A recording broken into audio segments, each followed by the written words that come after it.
talk about your feeling right now after hearing that you're the projected winner. Well, I'm very happy, but I'm most happy for the people that elected me to office and the people that have been struggling throughout this past 20 months of this administration. And people are hurting, and I think there's just this tone deafness or out of touch of this administration and the majority of parties to think that it's no big deal. It's a really big deal. I grew up very humble. My husband grew up very poor. I know what it's like, and I want people to know that I'm going to act on what are their issues, their concerns, and their problems. So that means urgent attention. That means holding down government spending so that interest rates can be brought down. We can get inflation down. They can afford to feed their family and not worry about what they're going to cut out. Those things are critically important to people, and I think we can address those as well as address the big issues that we need to address. How about in the Iowa Quad Cities? Anything specifically? I think in the Quad Cities, people are undergoing the same problems. They talk to me about paying for gas, paying for food, their children's education. They're very concerned about girls participating or boys participating in girls' sports. So they're concerned about their education system. They're concerned about the opportunities that exist for them and their families. I live the American dream, growing up very humbly, the first in a family of 8 kids ever to go to college and was ultimately able to go to med school. They want to know that those opportunities exist for their children as well. And we're going to make sure that they do that. We're seeing a sea of positive not just in Iowa. Why do you think there's such a difference in this election? What does that tell you about the American people? I think the difference is that the administration, the majority party, has been tone deaf to how people are feeling, what they're undergoing, and what their real lives are. It's kitchen table issues. I don't want to say it's the economy is stupid, because it's more than the economy. It's this pervasive feeling that no one is listening to them and no one cares about them. I care about them. I'm with them all the time. I'm back in Iowa every chance I have, and I want them to know that I take their concerns with me to Washington, D.C. and will act on it. What's next for you? What's the first thing you want to do once you get back to Washington? The first thing I want to do when I get back to Washington is, one, get sworn in, this time not provisionally, get sworn in, and then I think that we need to tackle inflation, and we need to tackle 87,000 new IRS agents that have got small business, farmers, and average ordinary people making under $75,000 a year are very concerned. And for those who didn't vote for you, what is your message to them?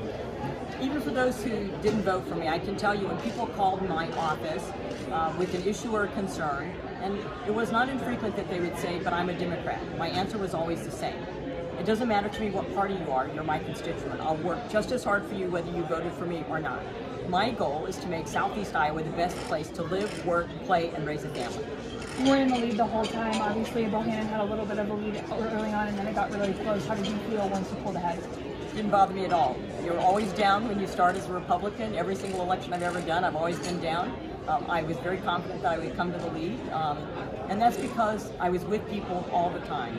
I was listening to people, I was available, I felt what they were going through, and I talked about what they were going through. Not issues that some consultant in Washington, D.C. thought I should talk about, but things that really concern people.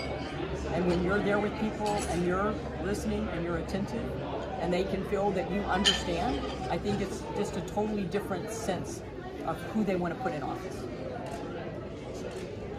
Are there any kind of committees that you want to be on or leadership positions that you'll seek in Congress? So Energy and Commerce is the committee that I'll be seeking, both because of healthcare and also because of energy. As you all know, I went to COP26 last year.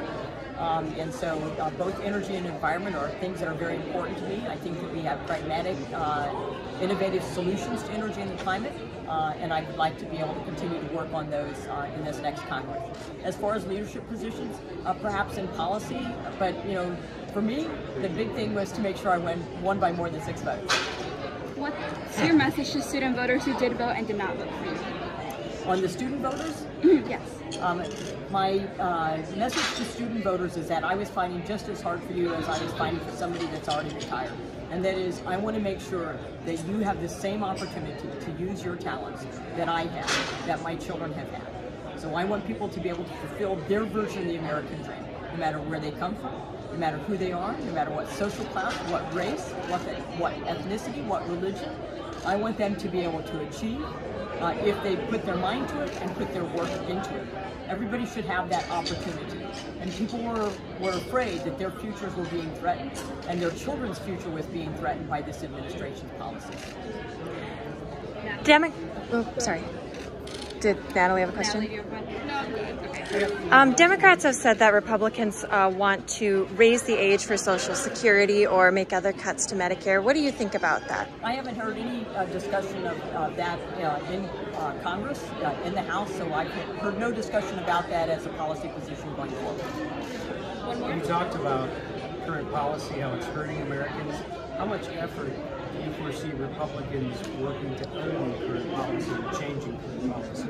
I think where current policy, especially by executive order, is hurting Americans. So where it comes to constraining our energy supply, our ability for oil and gas companies to be able to increase their output. Prior to the pandemic, we were at 13 million barrels a day.